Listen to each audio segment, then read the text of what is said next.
Sup?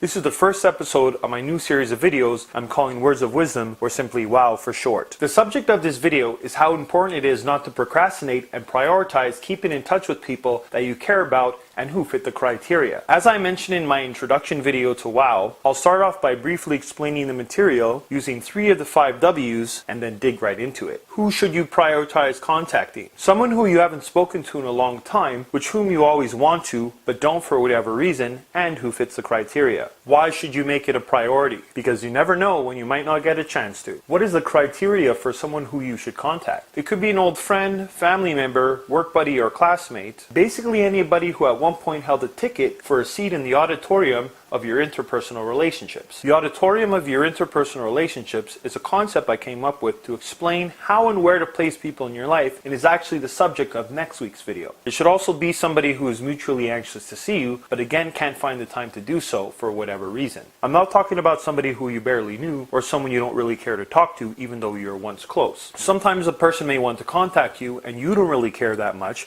and sometimes you want to contact a person and they don't really care that much, which is okay because everybody's allowed to feel however they want towards others. Just because somebody wants you in their life doesn't mean you have to be just to make them feel better when you really don't want to, and vice versa. What I'm talking about is someone who, if you somehow managed to bump into them, you both would be super excited to see each other. It might have been someone you went to school with and hung out with all the time and cheated on exams with, but then you went your separate ways. It might have been someone you used to party with on the weekends that you really felt you had a connection with, beyond the strobe lights and the Jamie shots, but you had to stop going out 4 nights a week because your liver couldn't even. It might also be a family member that moved away that you might want to talk to, but you worried they may judge you about some of the choices you've made in your personal life, because the only whip in the house you grew up in was Cool Whip.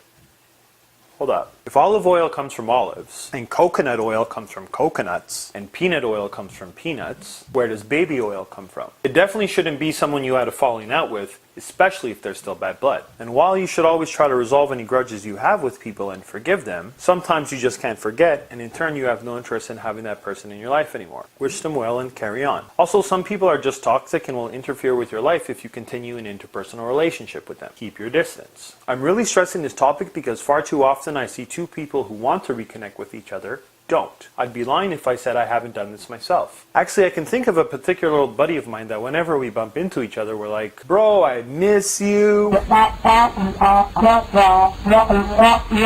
or whatever, and say we should meet up but never do. It's a totally normal thing because as we get older and have more responsibilities, our lives change. Also, some people don't grow at the same rate as others, so while one person is on their 4th kid, the other person is on their 4th bottle of wine at a karaoke bar. Sometimes people have to move away because they got an amazing job, or they have to get away from their obsessive ex. Sometimes you just don't have the same interests anymore, so it wouldn't even make sense to hang out all the time. But that doesn't mean we don't care about them or think about them.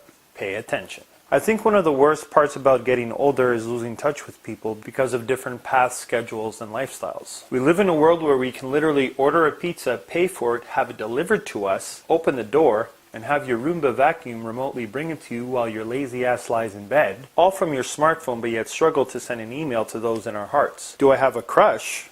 Yep, a sugar crush. It's imperative that you take the opportunity while you can, because something unpleasant could happen. Now it's time for the story that inspired this video. It's a story about 2 old work buddies, Cornelius and Jorge, that I happen to be mutually friends with. When they stopped working together, they would always talk about one another to me and say that they should contact one another to meet up. I would speak with Cornelius and he would say I should meet up with Jorge, and then I would see Jorge and tell him I saw Cornelius and he would say, oh, I should meet up with Cornelius. And this went on and on for years until one day Jorge got very sick and suddenly passed away. Now Cornelius finally got to see Jorge, but at his funeral. It's nobody's fault and no one should feel bad about the outcome, because the cold truth is that we're all guilty of the same thing to a certain degree. And nobody says, you know what, when I grow up, I'm going to be a bathroom attendant.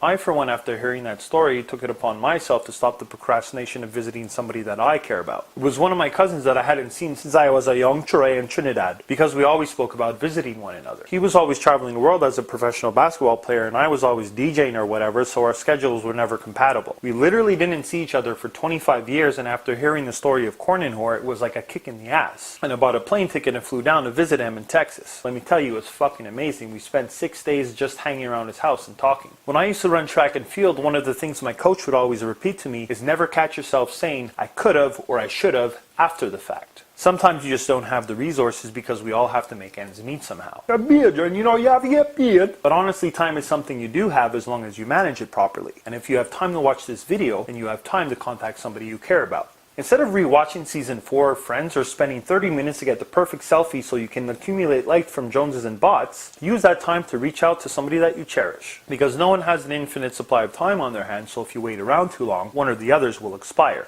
I hope you found this video useful, and I highly suggest you consider reaching out to somebody you haven't spoken to in a while, someone who would just be delighted to hear from you. And do it this weekend. Also, if you know somebody who would find this video helpful, feel free to share it with them, because sharing is caring. I'll be posting episode 2 next week. I post a new episode every Wednesday, and in the meantime, you can email me at tc@troycarter.com if you have something you want me to talk about, as well as subscribe to my YouTube channel so you'll be the first to know when I post something new. Peace.